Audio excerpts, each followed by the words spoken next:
सबसे पहला सवाल तो जो हर देशवासी के मन में उठता है कि जब हम लोग 56 इंच सीने की बात करते हैं, नेशनल सिक्योरिटी की बात करते हैं, तो ये इंटेलिजेंस लैप्स कहाँ हुआ, ये इंटेलिजेंस फेलियर कहाँ हुआ, हम क्यों ये और सतर्क होना भूल गए जब जो जनरल उस समय पे जनरल थे, अब फील्ड मार्शल बन गए हैं, आसिम मुनीर ने इतना ही जहरीला भाषण दिया जिसके चलते हमने एक नया इनका अटैक देखा, जहां पे पहले धर्म पूछा फिर गोली मारी।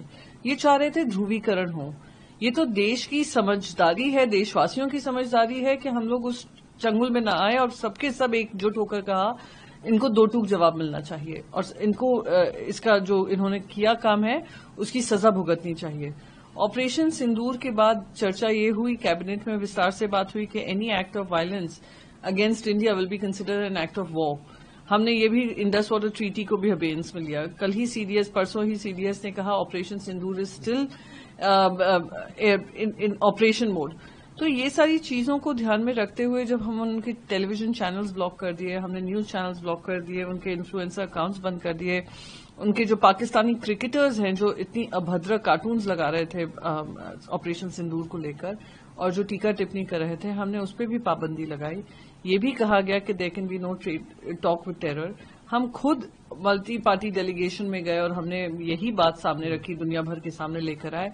पर अब जब देख रहे हैं कि थोड़ा एक नॉर्मल सी आ रही है, सीज फायर के बाद नॉर्मल सी आ रही है, आतंकवादी अभी तक गायब है। वो 4 आतंकवादी अब तक नहीं पकड़े गए हैं। और मोस्ट इम्पोर्टेंट बात कि अब आप यहाँ पे जो रिलेशनशिप है उसको नॉर्मलाइज करने में लगे हुए हैं।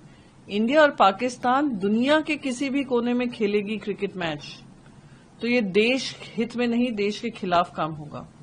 ये इंडियन सिटीजन्स का 1.4 बिलियन लोगों के मन में ये एक्ट ऑफ टेरर होगा, एक्ट ऑफ वायलेंस होगा, एक्ट ऑफ वॉर होगा।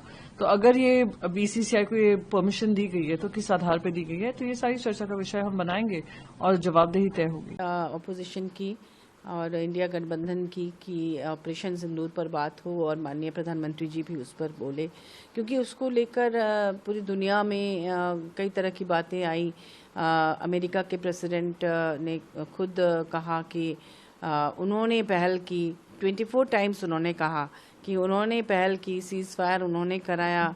फिर कहीं पर बात होती है कि 5 जेट गिराए गए। तो इस तरह की जो अफवाहें हैं उस पर जनता को भी जानने का अधिकार है कि एक्चुअल में क्या हुआ, क्योंकि ये देश के स्वाभिमान के साथ जुड़ा हुआ है। और जिस समय ऑपरेशन सिंदूर हुआ उस समय लोगों के मन में बहुत गुस्सा रहा है, अभी भी है, लेकिन उस समय चूंकि पहलगाम हमला अप्रत्याशित था और बहुत ही अपमानजनक था, तो जनता चाहती थी कि कुछ इस पार या उस पार हो जाए, बार बार इस तरह से जो भी हो रहा था। लेकिन उस पर प्रधानमंत्री जी ने जो स्टेप उठाया, शुरू में लोग बहुत खुश हुए और उसके बाद अचानक से जब युद्ध विराम हो गया और वो भी किसी बाहरी कंट्री के प्रेसिडेंट ने उसका क्लेम किया कि मेरे ही कारण हुआ और उसमें कुछ ट्रेड की बातें भी कही कि ट्रेड का हवाला देकर हुआ, तो इस तरह से एक अपमानजनक स्थिति पैदा हो गई। इसलिए विपक्ष और इंडिया गठबंधन चाहता है कि स्थिति सामान्य हो और हर एक को कुछ ना कुछ कहना है। इसलिए लोकसभा में 16 घंटे और चूँकि वहाँ मेंबर्स ज़्यादा हैं और राज्यसभा में 9 घंटे का जो टाइम मिला है उसका सदुपयोग किया जाना चाहिए। और जो भी विरोध और ये सब हो रहा था, फिर भी अभी बिहार के मुद्दे पर तो विपक्ष एकजुट है। बिहार में जो SIR को लेकर हो रहा है, चुनाव आयोग के रवैये को लेकर, क्योंकि सारे लोग डरे हुए हैं कि अगर बिहार में ऐसा हो गया तो फिर पूरे देश के विभिन्न राज्यों में होगा, चाहे वो झारखंड हो, चाहे महाराष्ट्र हो, चाहे कोई भी राज्य हो। इसलिए सब लोग एकजुट हैं उस मामले में भी। तो ये पहलगाम वाले मुद्दे पर बहस होने के बाद अगला जो डिमांड है वो SIR को लेकर है। अगर आप ये वीडियो YouTube पर देख रहे हैं तो हमारे चैनल को सब्सक्राइब कर बेल आइकन दबाएं और Facebook पर देख रहे हैं तो हमारे पेज को लाइक करें।